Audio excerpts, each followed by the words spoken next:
Hello दोस्तों, नमस्कार। मैं सतीश कुमार पहलवान गुरुदीन ग्रुप ऑफ कॉलेज के यूट्यूब चैनल पर आप सभी का हार्दिक स्वागत करता हूं। आज हम बात करने वाले हैं बीए तृतीय वर्ष के समाजशास्त्र प्रथम प्रश्न पत्र के अंतर्गत दुर्खेम के सामाजिक एकता के स्वरूप के बारे में। तो अगर अभी तक आपने हमारा चैनल सब्सक्राइब नहीं किया है तो कृपया चैनल सब्सक्राइब करें, लाइक करें, कमेंट करें, शेयर करें और नीचे दिए गए बेल आइकन को क्लिक करना ना भूलें ताकि नए नए वीडियोस की नोटिफिकेशन आप तक आसानी से पहुंच सके। तो आइए दोस्तों शुरू करते हैं। दुर्खेम ने सामाजिक एकता के निम्न दो प्रकार या स्वरूपों का विश्लेषण किया है। पहला स्वरूप है यांत्रिक एकता।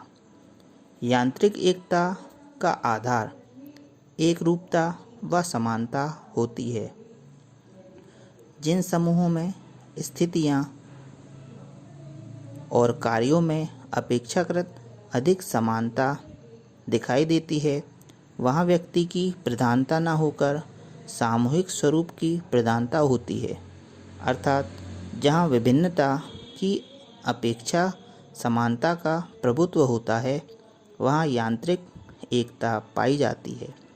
यांत्रिक एकता में मानव का व्यक्तित्व समूह के व्यक्तित्व की अभिव्यक्ति का प्रतीक मात्र होता है। मानसिक, सामाजिक, नैतिक समानता आदि यांत्रिक एकता का लक्षण है।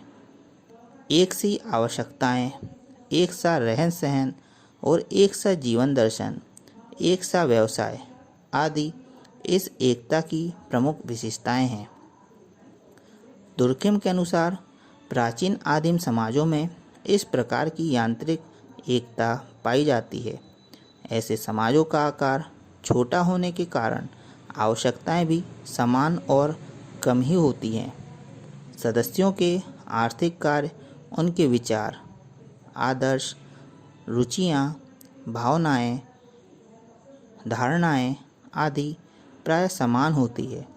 परंपरा, धर्म, जादू, जनमत आदि व्यक्ति के व्यवहार को समान रूप से नियंत्रित और संचालित करते रहते हैं।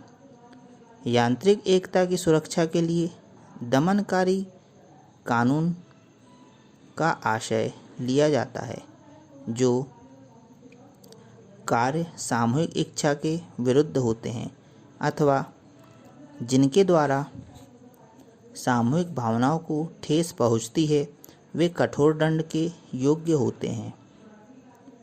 इस प्रकार के कानून का उद्देश्य क्षतिपूर्ति नहीं होता, बल्कि सामूहिक परंपराओं एवं मान्यताओं की रक्षा तथा पुनर्स्थापना करना होता है।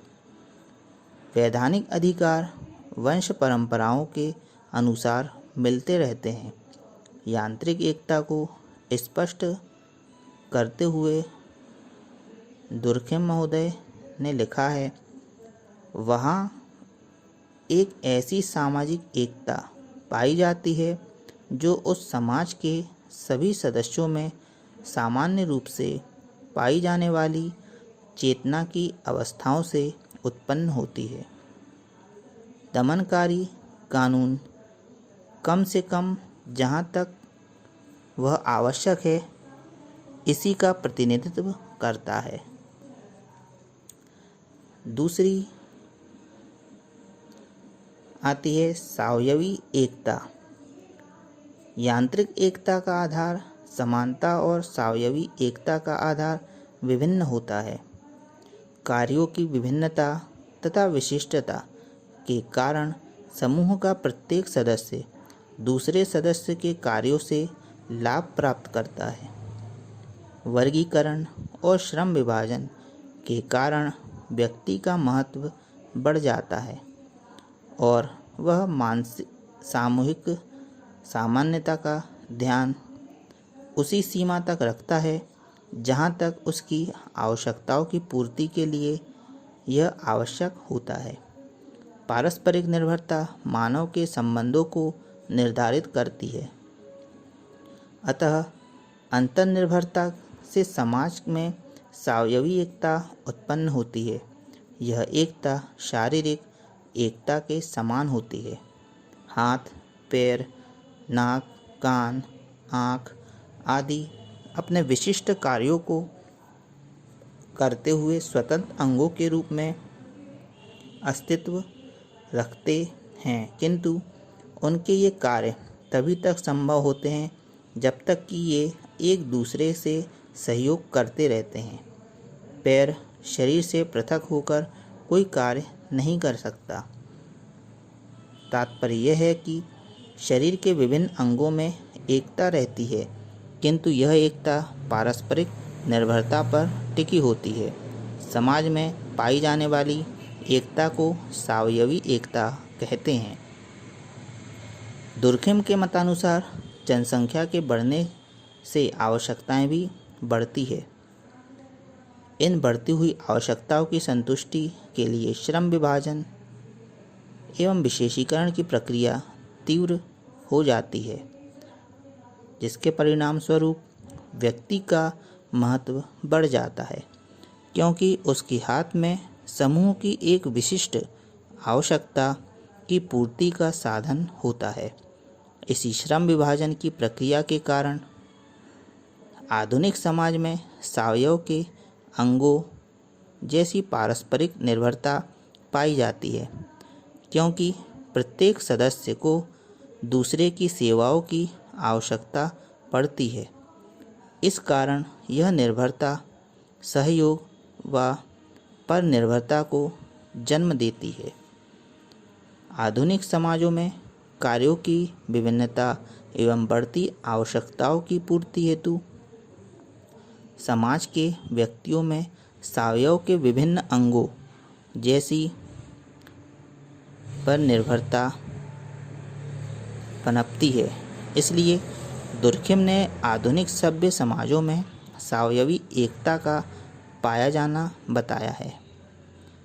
दुर्खिम का मानना है कि आधुनिक समाज में सामूहिक इच्छा के उल्लंघन का उतना महत्व नहीं रहता है जितना कि व्यक्तिगत हानि का। अपराधों का स्वरूप व्यक्ति के विरुद्ध हो जाता है, समाज के विरुद्ध नहीं। अतः कानून भी दमनकारी न रहकर प्रतिकारी हो जाता है। इस प्रकार आधुनिक समाज में पाई जाने वाली सावयवी एकता का प्रतिकारी कानून द्वारा ही प्रतिनिधित्व होता है। मार्टिनडेल ने इस बारे में लिखा है कि इस प्रकार कानून समस्त सामाजिक तथ्यों के सर्वाधिक महत्वपूर्ण तथा सामाजिक एकता का प्रमुख निर्देशांक बन जाता है। तो दोस्तों, आज हमने चर्चा की सामाजिक एकता के प्रमुख स्वरूप के बारे में। आपको यह वीडियो कैसा लगा कमेंट बॉक्स में अवश्य लिखें। नए वीडियो के साथ मैं आपके समक्ष पुनः उपस्थित हूँगा। तब तक के लिए नमस्कार, धन्यवाद।